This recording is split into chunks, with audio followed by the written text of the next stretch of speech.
Hey there, welcome to American Government and the Constitution, the Fundamentals. Now, I'm sure if you've clicked on this link, you must have some interest in American government and politics, but I also know that most American government classes are considered a drag. Why? Because most American government classes focus so much on the details of the what, when, where, and how, while never really asking or answering the most important question for any American citizen interested in government to answer before ever answering the what, when, where, and how question. And that is the why question. The why is what makes the what, when, where, and how actually make sense and actually matter, right? So this American government course is built differently than any other government course you've likely encountered. Because with this course, you'll be challenged to actually dig deep into answering the big why questions that plague American government and American politics today. The first and most fundamental question that must be answered at the start of any government class is this: why government? So why do we have government? Have you ever thought that before? Because if you haven't and you critique and judge our government now, you're doing so with no basis upon which to judge them. In other words, you can't say that government is doing something good or bad, right or wrong, if you don't know what government is supposed to do in the first place. You can't judge how well somebody is doing at their job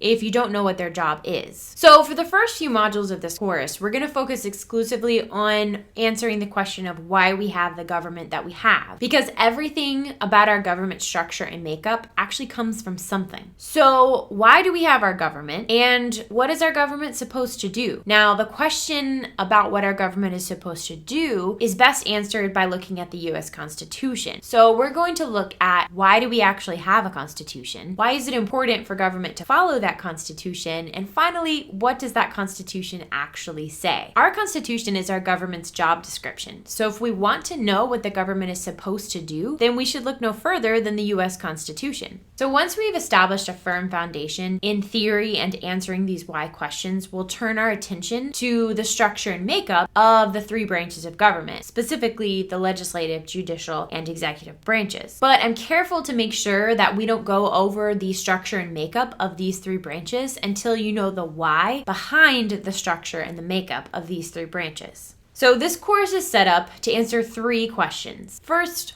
why do we have government? Second, what is government supposed to do? And third, what is government actually doing? Hopefully, by the end of this course, with a firm foundation, you can turn to yourself and not only ask, but answer for yourself some of your biggest political why questions. So why do you support this or that policy? Why do you tend to one ideology over another? Why do you ask government to do one thing and tell them not to do another? Most Americans everywhere can't answer simple why questions about what they believe in regards to government. And fundamentally, for America to function properly, every American must be able to give a clear answer to why they believe what they believe. This course is set up to help you do just that.